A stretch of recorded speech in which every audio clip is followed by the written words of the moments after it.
about it, and there are problems. And that's the way science is. Every time we make a new discovery, it generates more questions than answers. Why is the Higgs field is there, but why is it there? What caused it to freeze the way it did at the beginning of time? Why did it freeze differently? These are questions, and that's the reason that my book has the last bit at the end. So far, it's not only the greatest story ever told, but it's the greatest story ever told so far, because it gets better every single day. Because every time we make a new discovery, we're surprised. And in fact, can someone give me a copy of my book? My friend Richard Dawkins often reads this book, and always impressed when he starts to read from it. Of course, it sounds better when he reads it, but still. Read it with an English accent. Yeah, no, I won't. Thank you, Margaret. Bloody hell. I'll read it with my Canadian accent. Faced with the mystery of our existence, we have two choices. We can assume we have special significance and that somehow the universe was made for us. For many, this is the most comfortable choice. The second choice when addressing these transcendental questions is to make no assumption in advance about the answer. Which leads us to another story, one that I think is more humble. In this story, we evolve and the universe's laws exist independently of our own being. In this story, we check the details to see if they might be wrong. In this story, we're going to be surprised at every turn. And that's why this story, one of the many reasons why this story is so much better than the Bible story. Because we're surprised at every turn. And the story changes every day. It wasn't written down by Iron Age peasants who didn't know the Earth orbited the Sun and remained static. It wasn't written down by people who had the answers before they asked the questions. It's written down by people who are willing to let the universe tell us how it worked. And we've discovered that the universe is very different than we imagined. Terrifying in some sense, so different that we just are marginalized. We're at the edge of existence. Because the real story tells us that we are literally a cosmic accident. That, after all, we are just like the people on that icicle, which was this one, I think, like this. Because, remember, that icicle, that direction was important. For us, electromagnetism is special. But it's only special because of a cosmic accident that some field froze in the early history of the universe in a certain way. If it had frozen in a different way, the forces we measure would be different. If it hadn't frozen at all, none of us would be here. Because the particles that make us up would be massless. Our existence is no more fundamental or determined than that direction is for that icicle. And it's no more special than the direction of that icicle. We have learned that we are, as I've said before, insignificant. We are an afterthought. That shouldn't depress you. It should enlighten you, because it means our lives are more precious. But because you're this particular group, I just want to extend it a little bit more. Because people often say that the universe is designed for us. What I've shown you is that the universe isn't designed for us. And some people think it's fine-tuned for us, but we're fine-tuned for the universe. And design is often an illusion, and I spend a lot of time with this. These are things that are clearly designed, Christmas ornaments, but they're not. They're snowflakes. Okay? And they're not designed, they exist. You take a polar molecule, like water, with angles that it has, and let it freeze, and it forms these beautiful crystals. Well, okay, that's one thing. But then you say, human things are clearly human. You can tell there's intelligence. Here's a Buckminster Fuller dome. He created these geodesic domes, and when I was growing up, all the hippies used to build them, and it looks nice, and I'm sure that people lived in it and felt there was some cosmic force and all the rest. But they're not special, because if you take soot, and you look at soot, you'll find Buckminster Fullerene, which is carbon-60, which is exactly this. And there's nothing less well-designed than soot.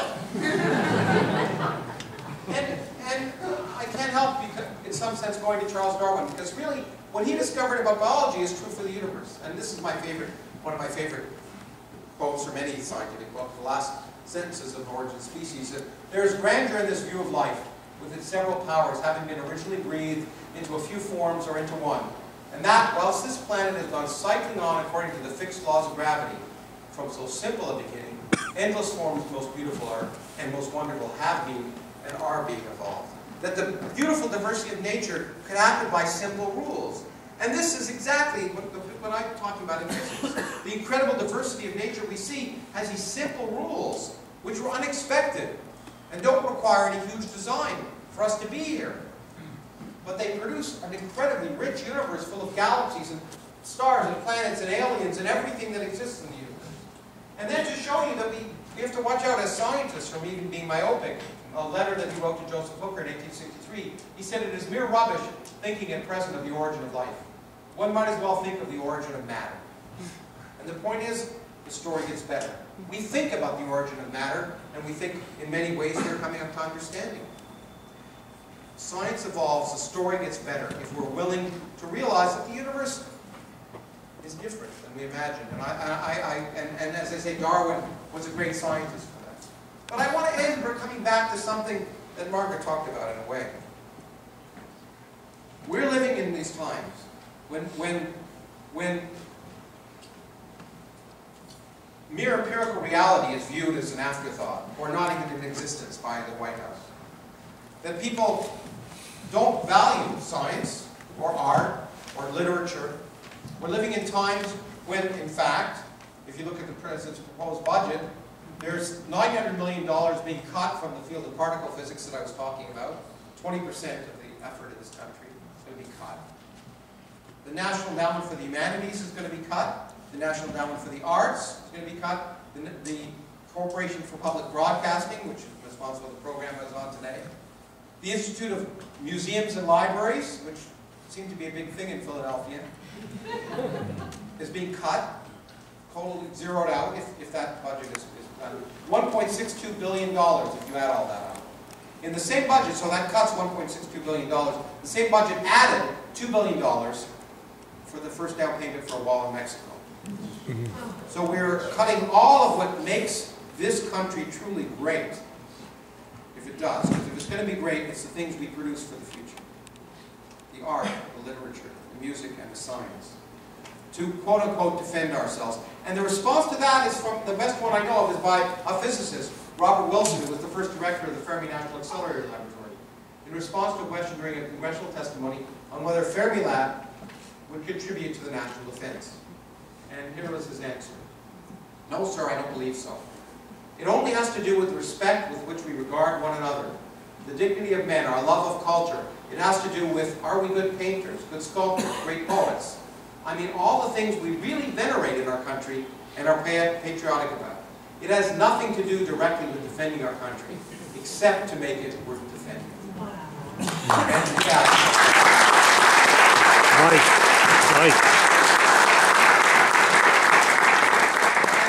And that's why this story is so important, because it describes what makes civilization worth defending, and what we all have to fight for.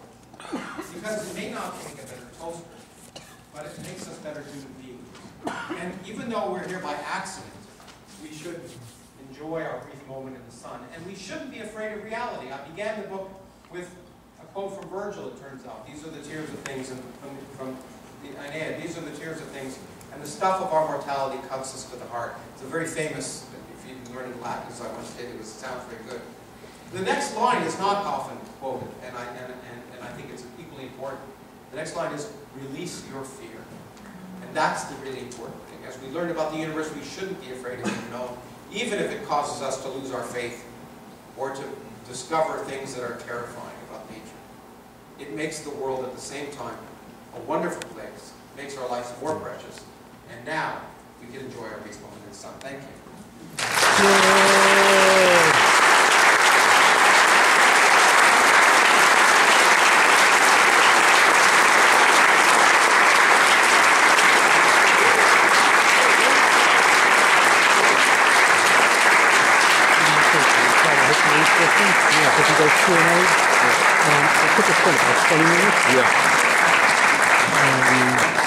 So maybe like maybe leave in about 10 minutes. We'll take a few questions, but not too many.